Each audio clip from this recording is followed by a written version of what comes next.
BSc part second के छात्रों को जो फर्स्ट पेपर है थर्मोडायनेमिक्स एवं स्टैटिस्टिकल फिजिक्स, उष्मागतिकी एवं सांख्यिकी भौतिकी के हम जो पहली यूनिट पढ़ रहे थे उसमें आज हम पढ़ेंगे उष्मा भंडार के संपर्क में निकाय, system in contact with heat reservoir. तो सबसे पहले आपको बता दूं कि परिभाषा उष्मा भंडार की क्या है। ऐसा निकाय जिसमें से आप कितनी भी ऊष्मा ले लें, यानी एक भट्टी है ये जो कि हाई टेम्परेचर पे है, और उसमें से अगर कितनी भी ऊष्मा ले लें तो भी उसका ताप हाई बना रहेगा, यानी उच्च ताप ही बना रहेगा। ठीक है, जैसे भंडारा होता है, आपने देखा होगा मंदिरों में, खूब उसमें खाने का आइटम होते हैं, अगर उसमें से कितना भी माल निकाल लें फिर भी वो भंडारा ख़त्म नहीं होता, है ना, भरा ही रहता है। वो स्थिति यहाँ पे है। उष्मा, उसमें ऐसा भंडार जिसमें बहुत ज़्यादा उष्मा हो, यानी हाई टेम्परेचर पे हो, उससे आप कितनी भी उष्मा ले लें तो भी उसका ताप उच्च ही बना रहेगा। ठीक है, तो ऐसा एक उष्मा भंडार है, और पर्यावरण को अपन एक उष्मा भंडार के रूप में लिख सकते हैं। ठीक है, उसमें से कितनी उष्मा दें तो भी पर्यावरण का ताप नहीं बढ़ता, और न कितनी उष्मा ले लें तो भी उससे कोई फर्क नहीं पड़ता। तो किन्हीं दो निकायों ए व ए डैश के मध्य अन्योन्य क्रिया विशेषता आसान हो जाती है यदि उनमें से एक निकाय ए डैश को दूसरे निकाय की तुलना में बहुत बड़ा ले लें। जैसे कि एग्जाम्पल में एनवायरनमेंट को हम बहुत बड़ा निकाय ए डैश मान सकते हैं, और जिसकी तुलना में अन्य निकाय जैसे पात्र है, गैस है, कमरा है, मेज है आदि, ये सब क्या है, लघु निकाय, यानी लघु निकाय हो गए ए, और एनवायरनमेंट हो गया ए डैश अपने पास उष्मा भंडार।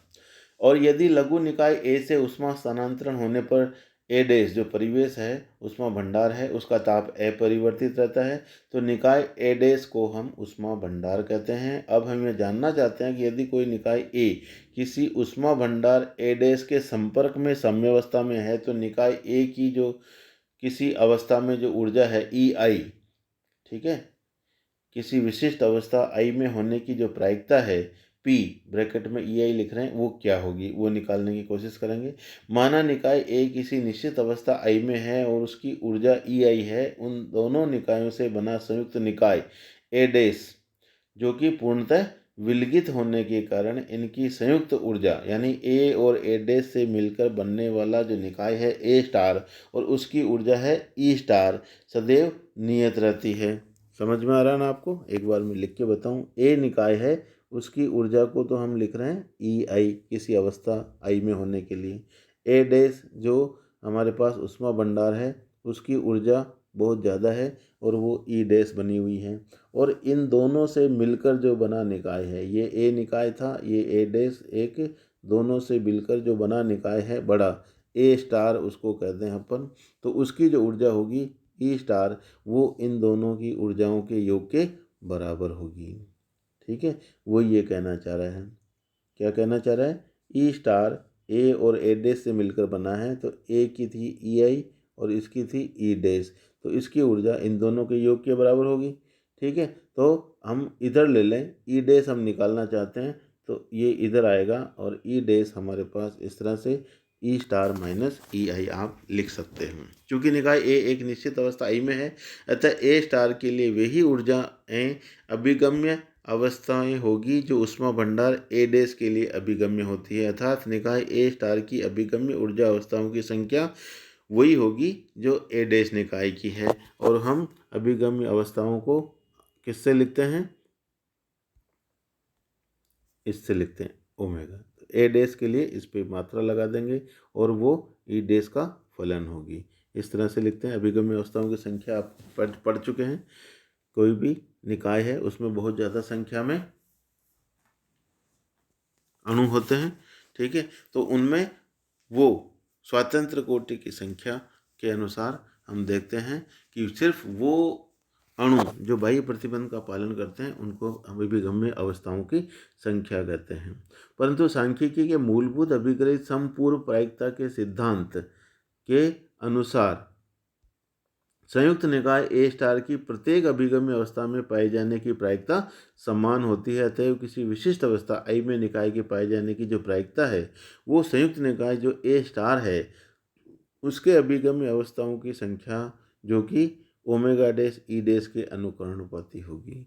इस तरह से हम पी आई जो ए निकाय के आईवी अवस्था में होने की जो प्रायिकता थी, ये कह रहा है ए डैश निकाय की अभिगम्य अवस्थाओं की संख्या या ए स्टार जो है उसके अभिगम्य अवस्थाओं की संख्या उनके समानुपाती हो गई, और समानुपाती नियतांक को सी डैश ले लिया यहाँ पे, और ये इस तरह से ई डैश की जगह पे हम वापस यहाँ लिखेंगे ई स्टार, इस रूप में इसको लिख सकते हैं।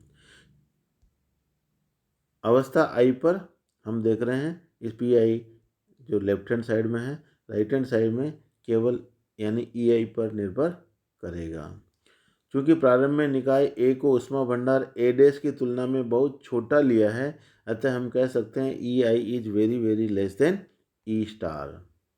अगर ये कर देंगे तो ई डैश ई स्टार के बराबर हो जाएगा, यानी ए डैश निकाय की ऊर्जा वही होगी जो बाह्य परिवेश की है या हमारे पास ऊष्मा भंडार की है। तो इस स्थिति में समीकरण 2 में ओमेगा डैश ई डैश के लोगरिथम का e dash is equal to e star के निकट टेलर श्रेणी के रूप में प्रसार करते हैं, और जो गणित में भी आप करते आए हैं उसी तरह से ये लघु गुणक है ओमेगा डैश, उसकी जगह पे ये आ गया ई स्टार और ई डैश के रूप में हम इसको लिख सकते हैं log ओमेगा डैश ई star minus log omega dash, ये इस तरह से आप इसको आगे बढ़ते जाएंगे। आगे फिर ये 2 बार अवकलन हो जाएगा इसका, ये तो एक पद हुआ, इसमें आगे फिर करेंगे तो स्क्वायर, और ये स्क्वायर अपॉन फैक्टोरियल 2, इस तरह से फिर 3 फिर 4 इस तरह से आगे बढ़ता जाएगा, लेकिन हम उसको डॉट डॉट डॉट करके लिख देंगे। क्योंकि ऊष्मा भंडार ए डैश का कार्य करता है, अतः श्रेणी प्रसार में उच्च कोटि के पदों को ई आई, चूँकि हम बहुत अल्प मान रहे हैं तो आगे वाले पद में ई आई स्क्वायर अपॉन फैक्टोरियल 2 आएगा, तो वो टेंस टू 0 होता जाएगा। ठीक है, तो उच्च कोटि के पदों को नगण्य माना जा सकता है, और इसमें केवल हम ये 2 ही पद काम में लेंगे। तो लोग इसको लेफ्ट हैंड साइड में लिया है इधर, तो हमारे पास ये सूत्र बचेगा। लेकिन बीटा प्राचाल की परिभाषा से हम जानते हैं beta is equal to del by delta e, यानी लोग ओमेगा डैश ई, है ना। अभिगम्य अवस्थाओं के लघु गुणक की ऊष्मा ऊर्जा ई के साथ परिवर्तन की दर को हम बीटा प्राचाल कहते हैं, और वो 1/kT के बराबर होता है। लेकिन ऊष्मा भंडार ए डैश का जो ताप है वो नियत होगा, इसलिए log ओमेगा डैश और ई स्टार माइनस ई को हम इस तरह से लिख सकते हैं। तो ये बीटा का उपयोग किया, और ये हमारे पास log ए और log बी, log ए माइनस log बी को आप इस तरह से log ए अपॉन बी लिखेंगे, और log को हटा देंगे तो वो एक्सपोनेंशियल के रूप में हो जाएगा। तो ये समीकरण हमारे पास आ गई, इसको हम 2 में रखेंगे तो पी आई इस तरह से हमारे पास आ जाएगा। सापे सी एक नया नियतांक हो गया, और ये इसको आपने इसकी जगह लिखा है, ठीक है, सी नियतांक। तो ये हमारे पास पी आई का सूत्र इस तरह से आ जाता है, आईवी अवस्था पर निर्भर करेगा।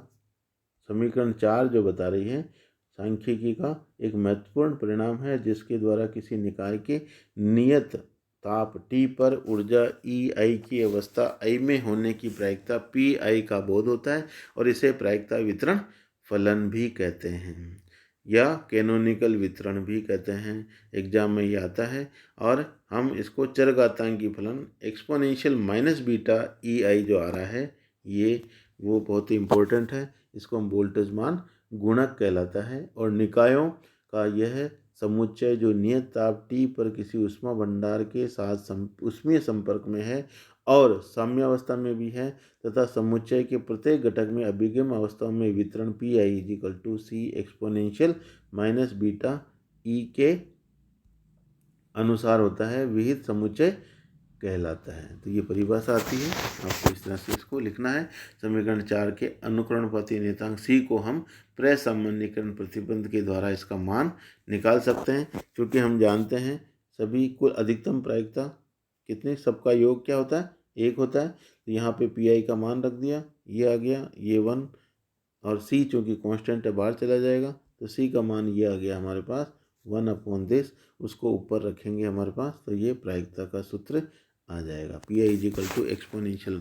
तो नीचे summation exponential minus beta E I आ रहा है, और ये सभी कैनोनिकल जो वितरण है उनका योग आ रहा है। तो नियत ताप T पर ऊष्मा भंडार के संपर्क में किसी निकाय के लिए प्रायिकता वितरण फलन समीकरण 5 का उपयोग करके प्राचलों का माध्यमान ज्ञात किया जा सकता है। y के औसत मान को हम इस तरह से लिखेंगे और उसको प्रायिकता से गुणा करके इस तरह से पी का मान रखेंगे। तो किसी भी भौतिक राशि का औसत मान आप इसकी सहायता से निकाल सकते हो।